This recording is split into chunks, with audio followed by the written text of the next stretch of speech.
Welcome to Stoic Vivu, where we transform ancient wisdom into practical tools for modern life. Our mission is simple. Take the profound teachings of history's greatest philosophers and make them work for you today. Right now, in the middle of your busiest, most stressful moments. Here's a question that might change everything. What if your anger wasn't your enemy, but your greatest opportunity for inner strength? Most of us have been taught that anger is just something we need to manage or suppress. We grit our teeth, count to 10, maybe take some deep breaths. But what if there was a completely different approach? What if, instead of just controlling your anger, you could actually transform it into unshakable inner strength? 2,000 years ago, some of the most powerful people in human history faced this exact challenge. Roman emperors dealing with betrayal, senators managing political chaos, military leaders under impossible pressure. They couldn't afford to lose their temper because the stakes were too high. One angry decision could topple an empire. These ancient Stoics discovered something remarkable. Anger isn't just destructive, it's actually a doorway to developing the kind of inner strength that nothing can shake. They learned that every moment of frustration, every difficult person, every unfair situation was actually a training ground for building character that could withstand anything. Seneca, advisor to emperors, called anger temporary madness. Marcus Aurelius, the most powerful man in the world, wrote in his personal diary about transforming daily frustrations into wisdom. Epictetus, who started as a slave, discovered that true freedom comes from mastering your responses to life's challenges. Today, we're going to walk through 7 specific techniques these ancient masters used to turn anger into strength. Not modern interpretations or psychological theories, but the actual practices used by people who had to lead armies, rule nations, and make life or death decisions while keeping their composure.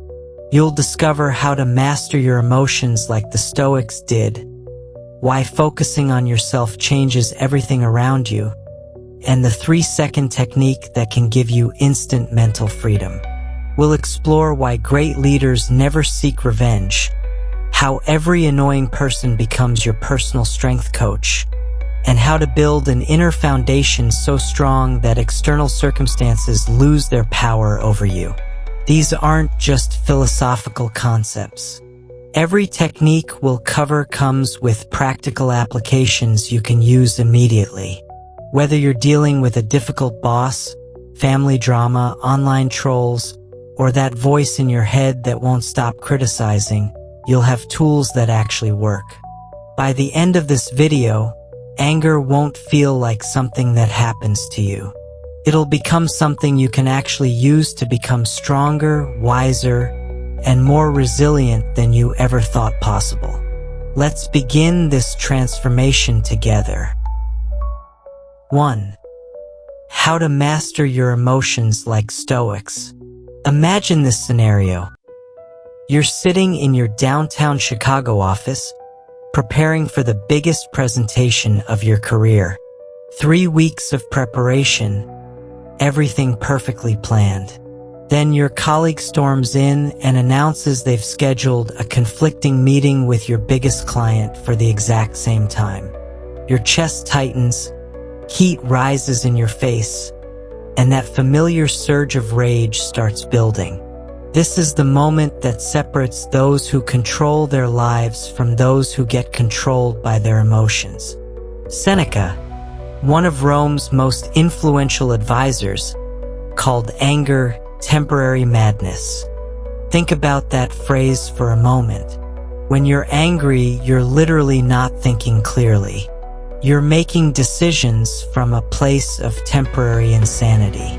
Seneca wrote these words after watching countless leaders destroy their careers, relationships, and empires in moments of uncontrolled rage. But here's what Seneca discovered.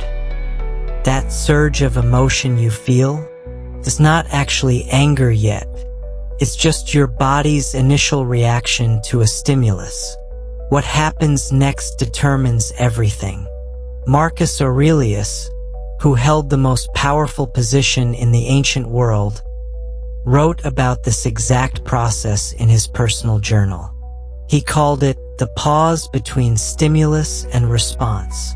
In that brief moment between something happening and your reaction, you have a choice.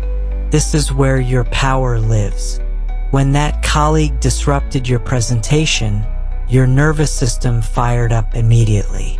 Heart rate increased, stress hormones flooded your bloodstream, and your mind started racing. That's completely natural and automatic. But anger is what happens when you add judgment to that physical response. Marcus Aurelius practiced a specific technique. When he felt that initial surge, he would pause and ask himself, is this worth disturbing my peace of mind? Not am I justified in being angry, but is this worth sacrificing my inner calm? Epictetus, who understood suffering better than most, taught his students to distinguish between first impressions and judgments. Your first impression might be, this is unfair, but that's just data. Your judgment is what you decide to do with that information. Here's the 10-second Stoic technique you can use immediately. When you feel that surge of anger building, count to 10 while asking these 3 questions. What would getting angry accomplish? Will this matter in 5 years? How can I respond with virtue instead of emotion? In our Chicago office scenario, instead of exploding at your colleague, you might pause and realize this conflict actually reveals poor communication systems in your company. Rather than raging, you could suggest a solution that prevents future scheduling conflicts. You've just transformed a moment of potential anger into an opportunity for leadership. Seneca observed something crucial.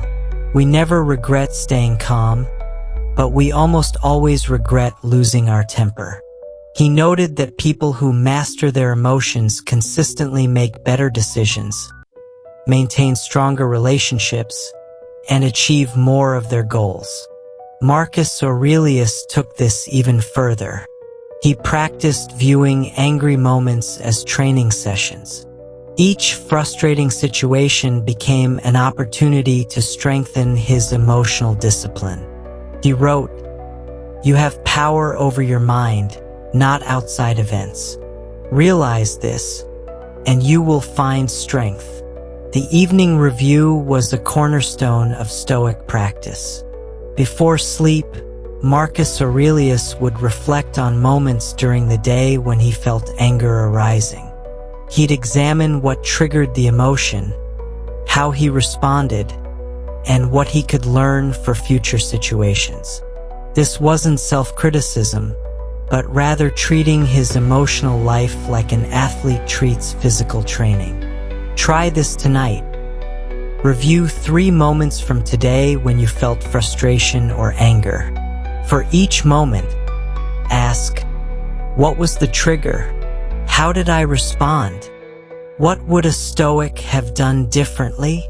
This simple practice gradually builds emotional wisdom. Epictetus taught that we suffer more in imagination than in reality. Most of our anger comes not from what actually happened, but from the stories we tell ourselves about what happened. Your colleague didn't schedule that meeting to personally attack you. They likely didn't even consider the conflict. Your anger came from assuming malicious intent. The Stoics developed a powerful reframe. Instead of asking, why did this happen to me? Ask, how can this make me stronger? Every moment of potential anger becomes a chance to practice virtue. Patience instead of rage. understanding instead of judgment, problem-solving instead of blame. Here's what's remarkable about this approach. As you consistently choose virtue over emotion, your default responses begin to change. Situations that used to trigger immediate anger start feeling manageable. You develop what the Stoics called the citadel of the self, an inner fortress that external circumstances cannot breach. Seneca wrote to his friend Lucilius, "Every new beginning comes from some other beginning's end. Your relationship with anger can end today, and your journey to emotional mastery can begin." Each moment of choosing calm over chaos builds the foundation for unshakable inner strength. Consequently, this emotional mastery becomes the bedrock for handling life's most challenging relationships, which leads us to our next crucial insight. 2. The daily practice that makes difficult people powerless. Consider this. You're living in a cramped NYC apartment building, and your upstairs neighbor decides that 2 a.m. is the perfect time for furniture rearranging, loud phone conversations, and what sounds like indoor bowling. Night after night, your sleep gets destroyed. You've tried polite requests, building management complaints, and even passive-aggressive ceiling knocks. Nothing works. The anger builds until you're lying awake, plotting revenge scenarios instead of sleeping. Sound familiar? We've all been there. But here's what Marcus Aurelius discovered as Emperor of Rome. Difficult people aren't the exception to life. They're a fundamental part of it. Marcus Aurelius wrote in his personal journal, "Is a world without shameless people possible? It is not possible. So do not ask for the impossible." This wasn't pessimism. This was liberation. When you accept that a certain percentage of people will always be inconsiderate, selfish, or just plain annoying, their behavior stops surprising you. Think about it mathematically. In any group of people, some percentage will be having bad days, dealing with personal crises, struggling with mental health issues, or simply lacking social awareness. This isn't a bug in the human system, it's a feature. Marcus Aurelius called these people one of those numbers. When your noisy neighbor starts their midnight furniture symphony, instead of taking it personally, you can think, "This is one of those numbers Marcus Aurelius warned me about." Suddenly, their behavior becomes predictable rather than personal. Epictetus, who understood powerlessness better than most, taught the fundamental distinction that changes everything. What's up to you versus what's not up to you. Your neighbor's behavior? Not up to you. Your response to their behavior? Completely up to you. Here's the morning preparation practice that makes difficult people powerless. Before starting your day, spend 5 minutes mentally preparing for challenging interactions. Not with pessimism, but with strategic acceptance. Visualize your most difficult relationships. Your micromanaging boss, your critical family member, your inconsiderate neighbor. Instead of hoping they'll change today, accept that they'll probably behave exactly as they always do.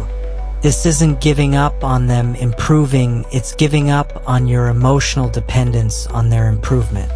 Seneca observed that we suffer more from our expectations than from reality. When you expect your neighbor to be considerate and they're not, you experience double suffering. The actual noise plus the disappointment of unmet expectations. When you expect them to be inconsiderate and they are, you only experience the noise. But when you expect inconsideration and they're actually quiet, that becomes a pleasant surprise rather than a basic expectation. Marcus Aurelius took this practice even deeper. He wrote, "Whenever you want to cheer yourself, Consider the good qualities of your companions. Even difficult people have redeeming qualities. Your noisy neighbor might be a devoted parent or a generous friend. Their inconsideration in one area doesn't define their entire character. This isn't about becoming a doormat or accepting abuse. Epictetus was clear. You should still take appropriate action when people cross boundaries. The difference is taking action from a place of calm strategy rather than emotional reaction.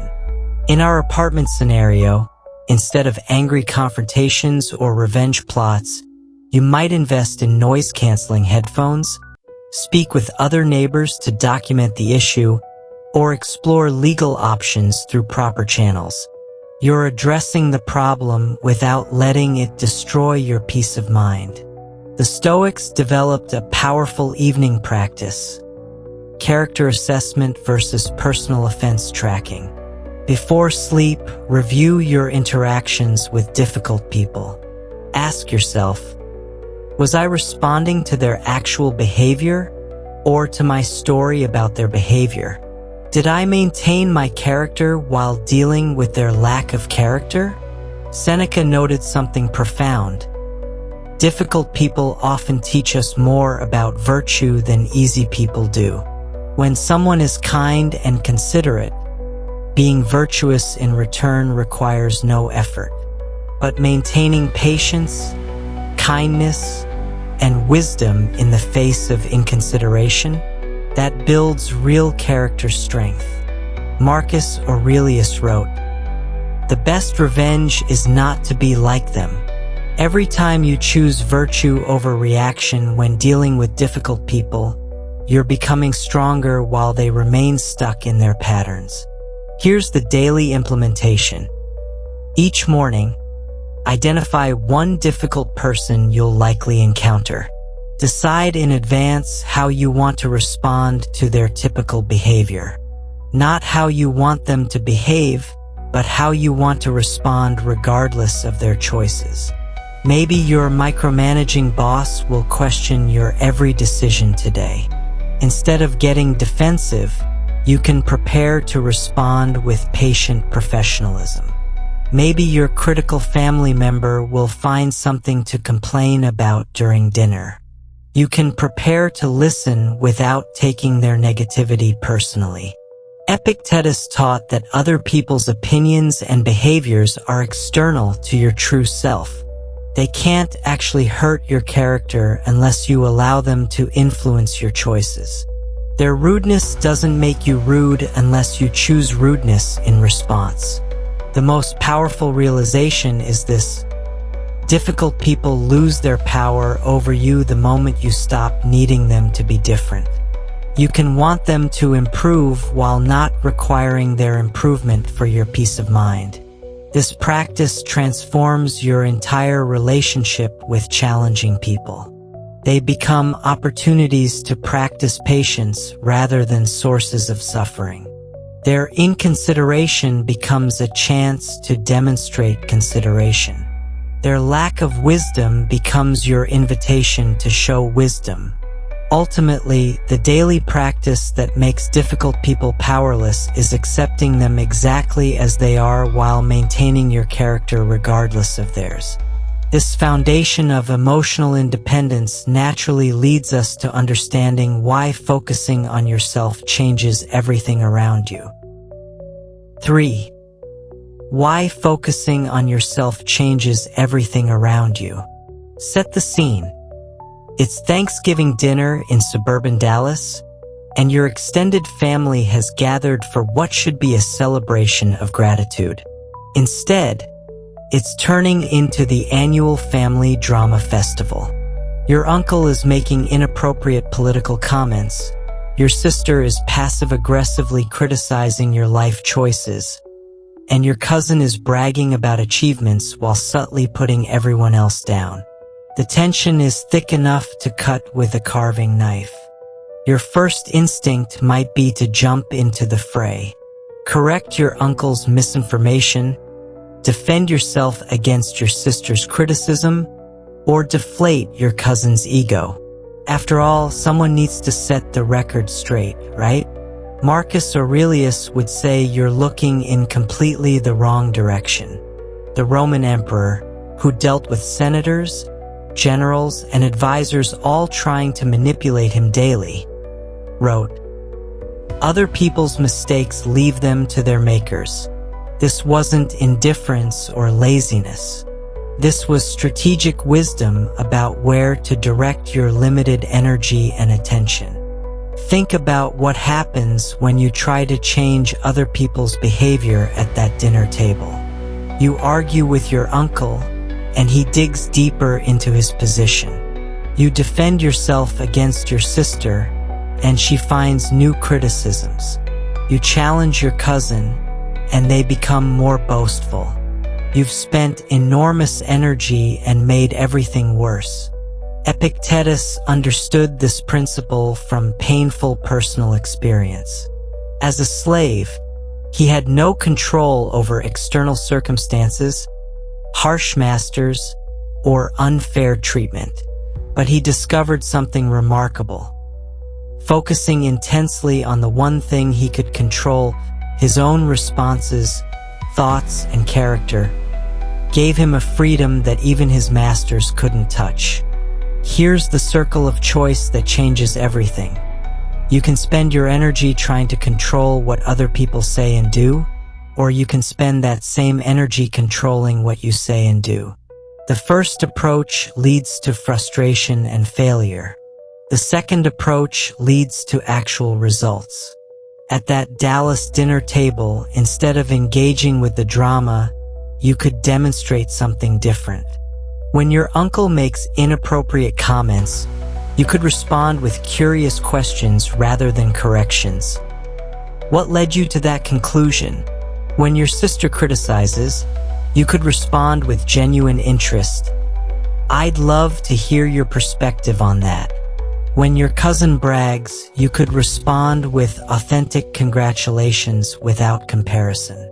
Marcus Aurelius practiced a daily exercise he called the discipline of action. Every morning, he would focus on one specific way he wanted to improve his own character that day. Not how he wanted others to behave, but how he wanted to embody virtue regardless of others' choices. Seneca wrote to his friend Lucilius, "Be strict with yourself, tolerant with others." This wasn't a moral platitude, it was practical psychology. When you hold yourself to high standards while accepting others as they are, something magical happens in group dynamics. Here's why focusing on yourself changes everything around you.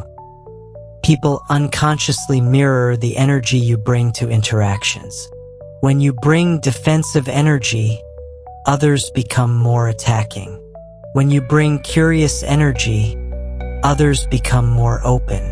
When you bring calm energy, others often become calmer. But here's the crucial point, you're not doing this to manipulate others. You're doing this because it's the right way to live, regardless of how others respond. Seneca was clear, virtue is its own reward. You behave with character because that's who you choose to be, not because it guarantees specific outcomes. The daily self-examination practice works like this. Each evening, review your day and ask 3 questions. Where did I try to control things outside my influence? Where did I neglect things within my control? What's one specific way I can improve my responses tomorrow? Maybe you notice you spent mental energy worrying about your colleague's opinion of your presentation instead of focusing on making the presentation excellent. Maybe you got frustrated trying to change your friend's bad relationship choices instead of being a good listener. Maybe you argued about politics online instead of reading something that would improve your own understanding. Epictetus taught that we suffer when we confuse mine with not mine. Your thoughts, choices, values, and actions are yours. Other people's thoughts, choices, values, and actions are not yours. Trying to control what's not yours while neglecting what is yours guarantees suffering. Marcus Aurelius discovered that when he focused intensely on being the kind of leader he wanted to be, regardless of how his senators behaved, his leadership actually became more effective. When he stopped trying to control their politics and focused on demonstrating integrity, wisdom, and fairness, many of them naturally began gravitating toward those qualities. This doesn't mean you become passive or avoid necessary confrontations. Sometimes virtue requires setting boundaries, speaking truth, or taking action. But you do these things from a place of choice rather than reaction, strategy rather than emotion. The personal responsibility inventory is a powerful weekly practice. List the challenges you're currently facing. For each challenge, identify what aspects are within your control and what aspects are not. Then, for the controllable aspects, create specific action plans. For the uncontrollable aspects, practice acceptance. Your family's dysfunction at Thanksgiving? Not controllable. Your response to their dysfunction? Completely controllable. Your colleague's work ethic? Not controllable. The quality of your own work? Completely controllable. Your friend's relationship choices? Not controllable. Being a supportive friend? Completely controllable. Seneca observed that people who master this distinction become like lighthouses.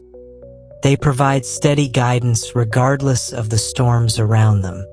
Their consistency becomes a stabilizing force that others naturally gravitate toward. In essence, when you stop trying to change the people around you and start embodying the changes you want to see, you become a living example of what's possible. This doesn't mean everyone will suddenly transform, but it means you'll have the peace and power that comes from focusing your energy where it can actually make a difference. This principle of turning inward for strength naturally extends to how we can transform every challenging person into an opportunity for growth. 4. How every annoying person becomes your strength coach. Visualize this. You're working at a fast-growing tech company in Los Angeles, passionate about your project and excited about making an impact. Then you get assigned to work under a new manager who micromanages every detail, questions your expertise constantly, takes credit for your ideas, and seems to find fault with everything you do. Each day feels like walking through quicksand while carrying weights. Most people would see this as career torture. Marcus Aurelius would see this as premium training. The Roman emperor faced his own version of difficult bosses, senators who undermined him, generals who questioned his military decisions, and advisors who schemed behind his back. Yet he wrote in his personal journal, "The impediment to action advances action. What stands in the way becomes the way." This wasn't philosophical poetry. This was practical wisdom about transforming obstacles into opportunities. Here's the reframe that changes everything. Every annoying person in your life is actually a personal trainer for your character. They're providing resistance training for virtues you couldn't develop any other way. Your micromanaging boss isn't just making your job harder. They're giving you advanced practice in patience, diplomacy, and maintaining excellence under pressure. Epictetus, who understood adversity intimately, taught his students that every challenging person we encounter is sent to test and strengthen specific virtues. The rude person tests your kindness. The dishonest person tests your integrity. The impatient person tests your calm. The selfish person tests your generosity. Think about physical training. A weightlifter doesn't curse the weights for being heavy. They're grateful for the resistance that builds strength. A runner doesn't complain about hills. They seek them out because hills build endurance. Your difficult boss is your character gymnasium. Marcus Aurelius practiced a specific exercise. At the start of each day, he would mentally prepare for the difficult people he'd encounter by asking, "What virtue will this person help me practice today?" When he had to deal with a manipulative senator, he'd think, "This is my opportunity to practice wisdom and integrity." When facing a cowardly general, he'd think, "This is my chance to demonstrate courage." In our Los Angeles tech scenario, instead of dreading interactions with your micromanaging boss, you could approach each meeting thinking, "What virtue am I being challenged to develop today?" When they question your expertise, you practice patient explanation. When they take credit for your ideas, you practice humility and focus on the work itself rather than recognition. When they find fault unnecessarily, you practice maintaining quality standards regardless of criticism. Seneca wrote that we should be grateful for people who test our character because they reveal our weaknesses and give us opportunities to strengthen them. Your boss's micromanagement might reveal that you struggle with patience. Their credit stealing might show you care too much about external validation. Their constant criticism might expose your tendency to doubt yourself. These revelations aren't punishments, they're gifts. Now you know exactly what to work on. The daily virtue scorekeeping practice works like this. Each evening, identify the most challenging person you encountered that day. Ask yourself, what virtue did they give me a chance to practice? How well did I do? What can I improve tomorrow? Rate yourself honestly in categories like patience, kindness, courage, wisdom, and integrity. Epictetus taught that every person who annoys us is actually a teacher in disguise. The key is figuring out what lesson they're offering. Your impatient colleague teaches you calm. Your gossiping coworker teaches you discretion. Your pessimistic friend teaches you optimism. Your selfish neighbor teaches you generosity. But here's what's remarkable.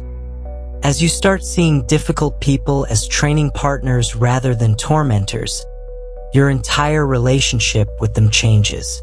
You stop taking their behavior personally because you recognize they're simply providing the resistance you need to grow stronger. Marcus Aurelius discovered that when he consistently practiced virtue in response to others' vice, he developed what he called the citadel within, an inner fortress of character that external circumstances couldn't breach. The more challenging the people around him became, the stronger his character became. This doesn't mean you become passive or accept mistreatment. Sometimes practicing virtue means setting clear boundaries, having difficult conversations, or even removing yourself from toxic situations. But you do these things from a place of strength rather than victimhood, strategy rather than reaction. The reframing technique is simple but powerful. Whenever someone annoys you, immediately ask, "What virtue is this person helping me develop?" Then consciously practice that virtue in your response. The rude cashier becomes your patience trainer. The cutting driver becomes your calm instructor. The difficult family member becomes your compassion coach. Seneca observed that people who embrace this perspective become virtually unshakable. They welcome challenges because they know each challenge makes them stronger. They're grateful for difficult people because they recognize them as the most effective character-building tools available. Here's the advanced practice. Start seeking out opportunities to practice virtue with difficult people. If you struggle with patience, don't avoid impatient people. Engage with them mindfully as practice. If you need to develop courage, don't hide from intimidating people, interact with them as training. Marcus Aurelius wrote, "Very little is needed to make a happy life. It is all within yourself, in your way of thinking. When you transform every annoying person into a strength coach, you're never without opportunities to improve yourself." The progress tracking element is crucial. Keep a simple journal noting which virtues you practiced each day and how challenging people helped you develop them. Over time, you'll notice patterns. Maybe Mondays require extra patience, or certain types of people consistently challenge your kindness. This awareness helps you prepare and improve. Epictetus promised his students that this practice would eventually make them grateful for difficult people. Not because the people become less difficult, but because you become stronger, wiser, and more virtuous through practicing with them. Therefore, every workplace has its challenging personalities not as punishment, but as a complete character development program. This understanding naturally leads us to the profound freedom that comes from learning to let things go completely. 5. The ancient art of mental freedom 3-second technique. Here's the scenario. You post a thoughtful comment on social media about something you care deeply about. Within minutes, strangers are attacking your intelligence, questioning your character, and twisting your words into meanings you never intended. Your phone buzzes with notification after notification of people you'll never meet telling you why you're wrong, stupid, or worse.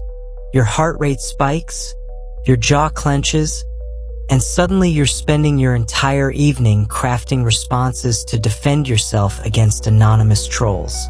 Sound exhausting? Marcus Aurelius faced the ancient equivalent of this every single day. As Emperor of Rome, Marcus Aurelius dealt with constant criticism, political attacks, and people questioning his every decision.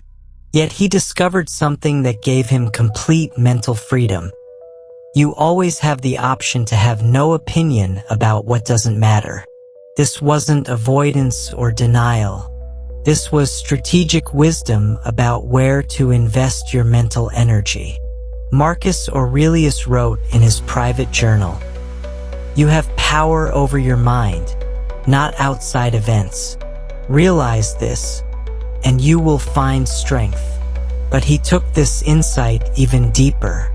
He realized that you don't just have power over your mind, you have the power to choose what deserves space in your mind at all. Think about your mental energy like a smartphone battery. Every notification, every criticism, every negative comment drains that battery. Social media trolls are essentially energy vampires, feeding off your emotional reactions. The moment you engage, you're giving them exactly what they want, your attention and peace of mind. Here's the 3-second technique that Marcus Aurelius would use. When something triggers you, count to 3 while asking, "Does this deserve space in my mind?" If the answer is no, you mentally release it immediately. No analysis, no rebuttal, no emotional investment. You simply let it pass through your awareness like clouds across the sky. Epictetus taught the discipline of desire versus aversion. Most of our mental suffering comes from wanting things to be different than they are or from resisting things we can't control. Social media trolls exist. Online negativity is constant. People will misunderstand you. Fighting these realities is like arguing with gravity. But here's what's liberating. You don't have to have an opinion about everything that happens around you. When that anonymous commenter attacks your intelligence, you can choose to have no opinion about their opinion. When someone twists your words, you can choose to have no opinion about their misinterpretation. When people criticize your choices, you can choose to have no opinion about their criticism. This isn't suppression or denial. This is a conscious choice about what deserves your mental attention. Seneca practiced a form of mental detachment he called the view from above. When facing criticism or attacks, he would imagine himself from a cosmic perspective. How much would this online argument matter in 100 years? How much does the opinion of someone you'll never meet actually affect your real life? The immediate release technique works like this. The moment you feel that familiar surge of defensiveness or anger from online negativity, you take 3 conscious breaths and mentally say, "This doesn't require my opinion." Then you literally close the app, turn off notifications, or walk away from the screen. Marcus Aurelius understood that most of what we think we need to respond to actually requires no response at all. He wrote, "How much trouble he avoids who does not look to see what his neighbor says or does, but only to what he does himself." In our social media scenario, instead of spending hours crafting the perfect response to trolls, you could spend that same time reading something valuable, connecting with people you actually care about, or working on projects that matter to you. You've just transformed mental drain into mental gain. Epictetus taught that externals, including other people's opinions, criticism, and attacks, cannot actually harm your character unless you allow them to influence your choices. Their words have only the power you give them. When you choose to have no opinion about their opinions, you're reclaiming your mental sovereignty. The daily practice of indifference to externals builds mental freedom gradually. Start small. Choose one category of external events to have no opinion about each day. Maybe it's traffic. Maybe it's the weather. Maybe it's what strangers think about your appearance. Practice releasing your need to have thoughts or feelings about these things. Seneca observed that people who master this practice develop an unshakable inner calm. External chaos continues around them, but it doesn't penetrate their mental space. They become like mountains. Storms may rage around them, but their foundation remains undisturbed. But here's the crucial distinction. Having no opinion about externals doesn't mean becoming apathetic about what matters. Marcus Aurelius cared deeply about justice, wisdom, courage, and serving others. He had strong opinions about virtue and character. The difference is that he didn't waste mental energy on things outside his control or influence. You can care passionately about your work while having no opinion about critics who don't understand it.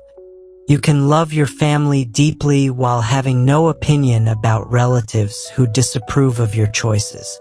You can stand firmly for your values while having no opinion about strangers who attack them online. The advanced practice involves recognizing the difference between information and invitation.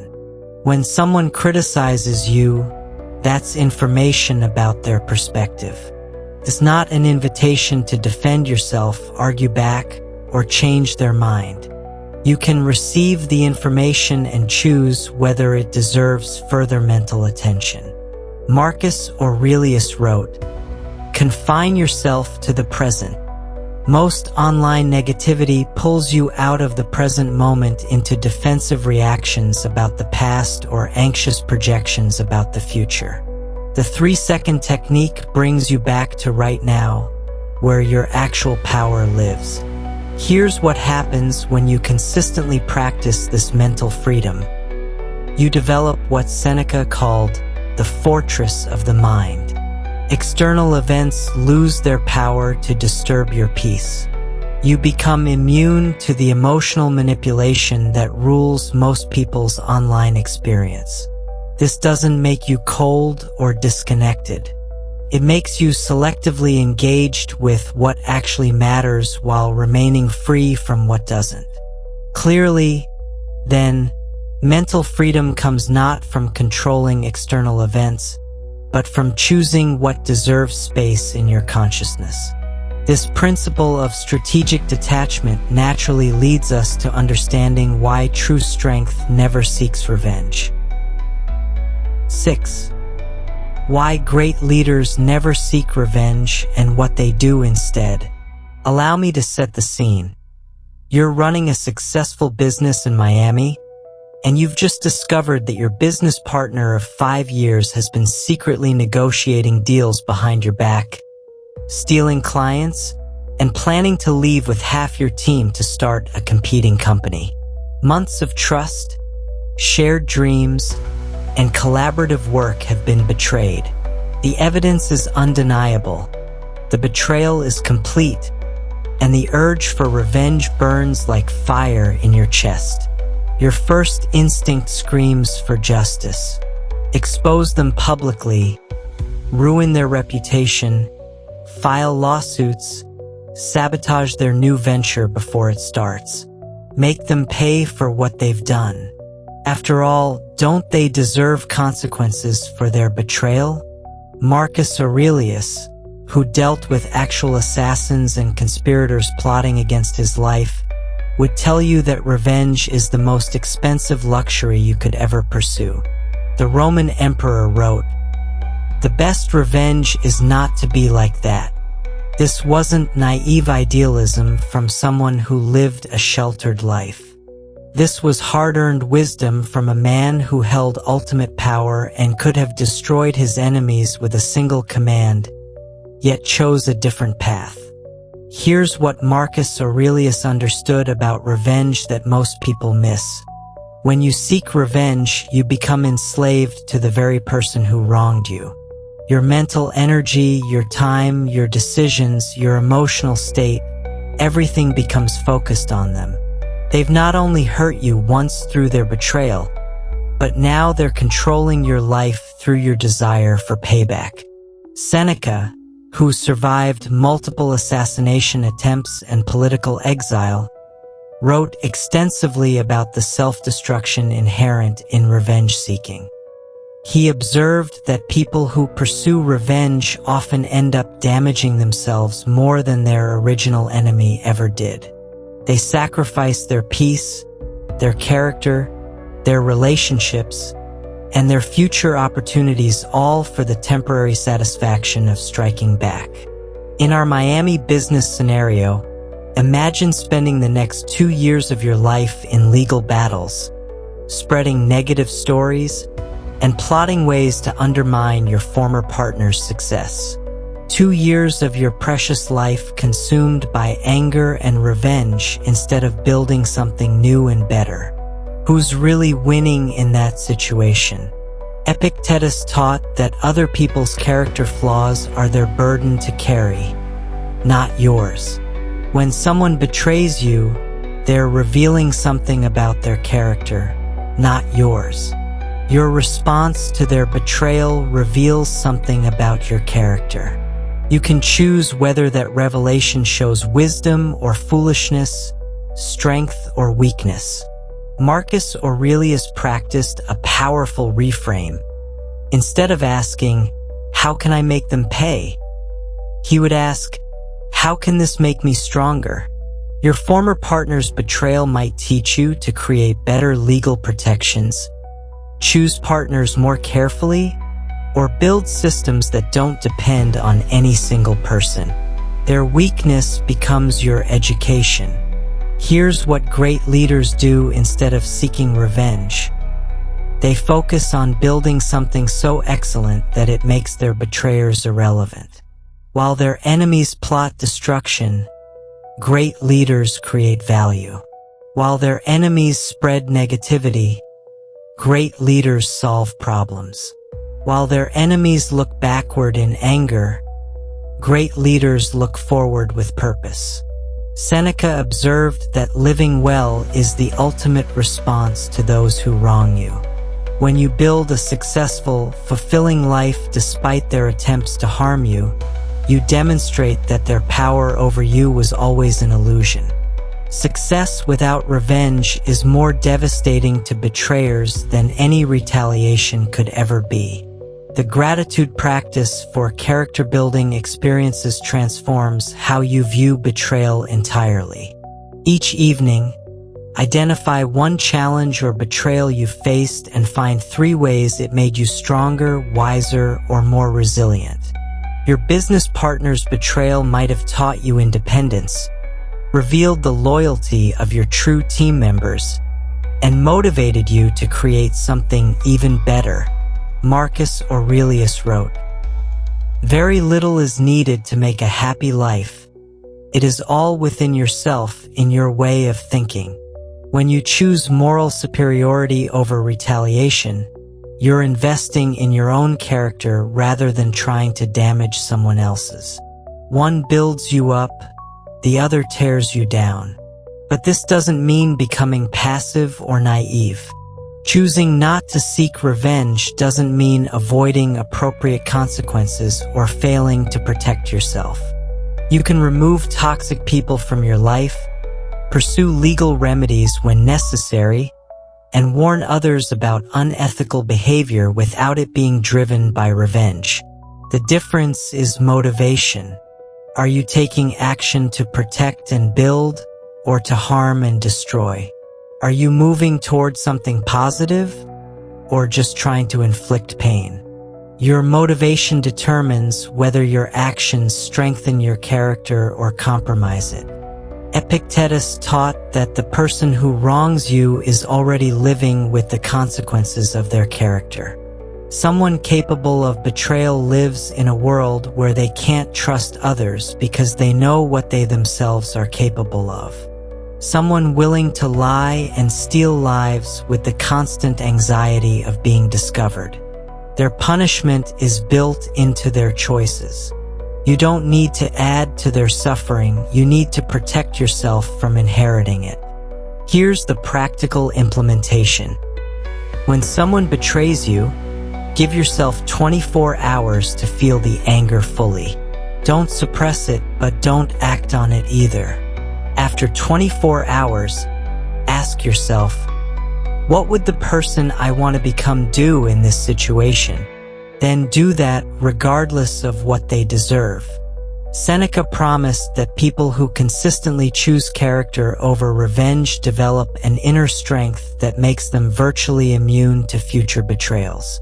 Not because they stop caring, but because their sense of self-worth becomes independent of how others treat them. Marcus Aurelius discovered that moral superiority is not just the right choice. It's also the strategic choice.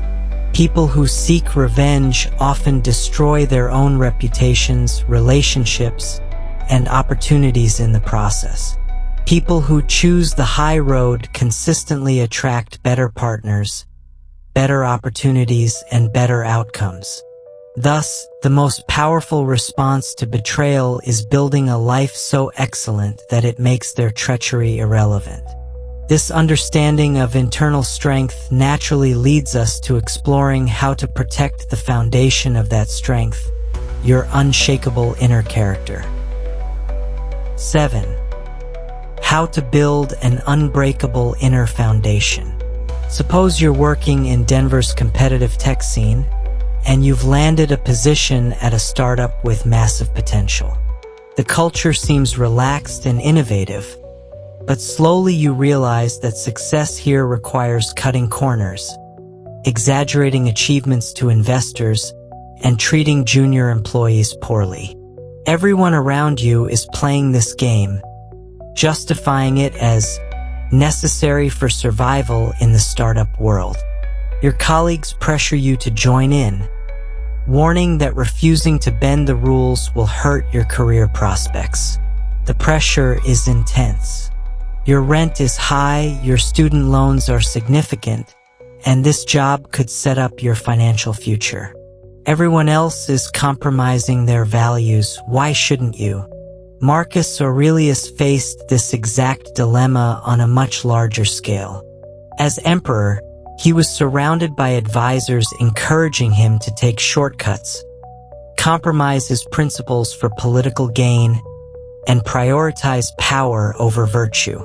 The pressure to abandon his values came from every direction, with enormous consequences for refusing. Yet he wrote in his personal journal, "We do violence to our souls when we betray our standards." This wasn't philosophical theory. This was practical wisdom about protecting the most valuable thing you possess, your character. Here's what Marcus Aurelius understood. External circumstances can take away your money, your position, your reputation, even your freedom. But they cannot touch your character unless you give them permission. Your inner foundation, your values, integrity, and principles, is the one thing that remains completely under your control in every situation. Epictetus, who lost everything external that people typically value, discovered that character is the only possession that can never be stolen. He taught that external events cannot harm your character without your permission. Your startup colleagues can pressure you, but they cannot force you to compromise your integrity. That choice remains entirely yours. The daily values alignment check is a practice that builds unshakable inner strength. Each morning, before starting your day, spend 5 minutes identifying the core values you want to embody, regardless of external pressures. In our Denver scenario, you might choose integrity, fairness, and excellence. Then, throughout the day, before making any significant decision, ask yourself, does this align with my values? Seneca wrote extensively about the fortress of inner virtue. He observed that people who consistently align their actions with their values develop an inner strength that external circumstances cannot shake. They sleep peacefully because their conscience is clear. They face challenges with confidence because they know they've maintained their integrity. But building this foundation requires daily practice, especially when the stakes are low. Marcus Aurelius knew that character is built through small choices in ordinary moments, not just dramatic decisions in crisis situations. Every time you choose honesty over convenience, excellence over mediocrity, or kindness over indifference, you're adding another stone to your inner foundation. In the startup pressure situation, you have several options that maintain your integrity while protecting your career. You could document the unethical practices you witness, speak privately with leadership about concerns, seek legal counsel about whistleblower protections, or begin quietly searching for employment at companies that align with your values. The key is taking action from your principles rather than your fears.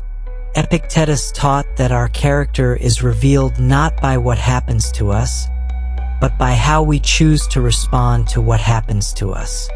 Your colleague's pressure to compromise reveals something about their character. Your response to that pressure reveals something about yours. Marcus Aurelius practiced morning intention setting as a foundation-building exercise. Each day, he would clarify his intentions. Today, I will be honest in my dealings. Today, I will treat all people with dignity. Today, I will choose excellence over shortcuts. This wasn't wishful thinking. This was strategic planning for character.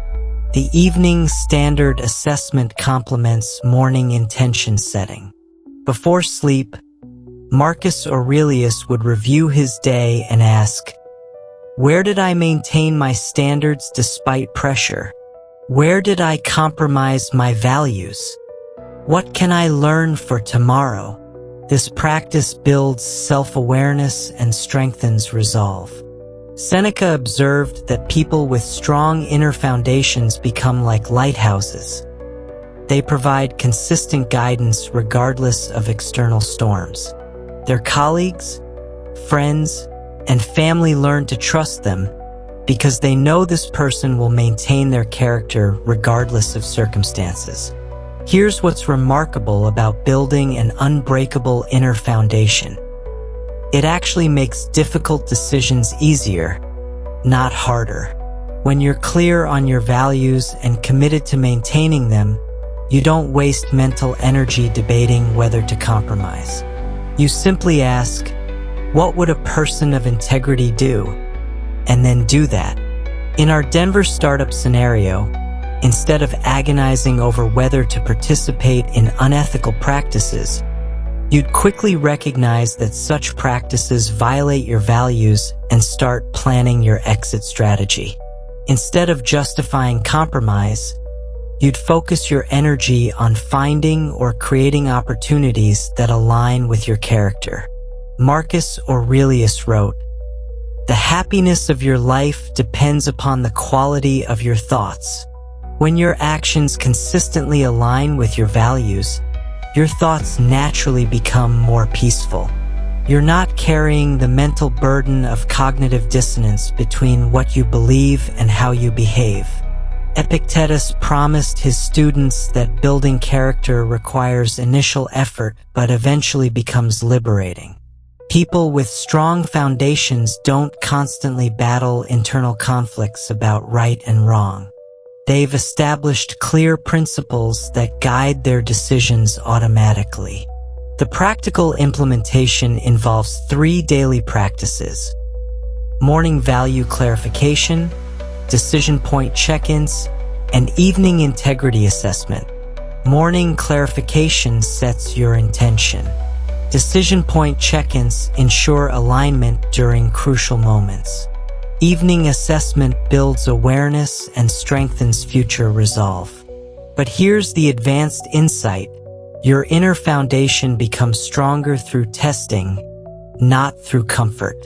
Those Denver startup pressures aren't obstacles to character building, they're opportunities for character building. Each time you maintain your values despite external pressure, your foundation becomes more unshakable. Seneca wrote that adversity reveals character but also builds character. The colleagues pressuring you to compromise are unknowingly providing resistance training for your integrity. Their weakness becomes your strength training. Essentially, an unbreakable inner foundation isn't built by avoiding difficult situations. It's built by consistently choosing virtue within difficult situations. This foundation becomes the bedrock from which all other strength flows, leading us to understand the ultimate power that ties everything together. The one power that changes everything. Let me share one final story that brings everything together. Sarah works as a nurse in a busy Boston hospital. Last Tuesday started like any other, until everything went wrong. A critical patient took a turn for the worse. A family member screamed at her for something beyond her control. Her supervisor criticized her documentation, and a colleague threw her under the bus to avoid taking responsibility for their own mistake. By noon, anger was coursing through her veins like electricity. But Sarah had been practicing these ancient Stoic principles for 6 months. Instead of exploding, she paused and asked herself Marcus Aurelius's question: what would getting angry accomplish here? The answer was clear: nothing positive. She took 3 deep breaths, remembered that difficult people are inevitable, and focused on what she could control, providing excellent patient care regardless of the chaos around her. She saw her angry colleague as a trainer for her patients, her critical supervisor as practice for maintaining standards under pressure, and the grieving family member as an opportunity to demonstrate compassion despite their harsh words. By the end of her shift, Sarah felt tired but not depleted, challenged but not defeated. She had transformed a day that could have destroyed her peace into a day that strengthened her character. This is the power of turning anger into inner strength. The one power that changes everything is this: while you cannot control what happens to you, you have complete control over how you respond to what happens to you. This isn't just a nice philosophical idea. This is the foundation of an unshakable life. Every technique we've explored today builds on this fundamental truth. When you master your emotions like the Stoics, you're exercising response control. When you make difficult people powerless through daily practice, you're choosing your response over their actions. When you focus on yourself instead of trying to change others, you're directing your energy toward what you can actually control. When you transform annoying people into strength coaches, you're responding to obstacles with growth rather than resentment. When you practice mental freedom, you're choosing which external events deserve your internal response. When you reject revenge in favor of character, you're responding to betrayal with wisdom rather than destruction. When you build an unbreakable inner foundation, you're creating the capacity to respond with virtue regardless of circumstances. Marcus Aurelius, Seneca, and Epictetus discovered that this single power response control contains within it the keys to peace, strength, resilience, and genuine happiness.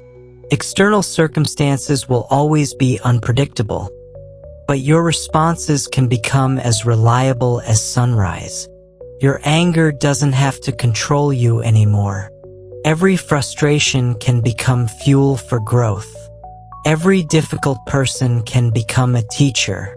Every challenging situation can become an opportunity to practice virtue and build character. The ancient Stoics proved that ordinary people facing extraordinary challenges can develop extraordinary inner strength. You have that same capacity within you right now.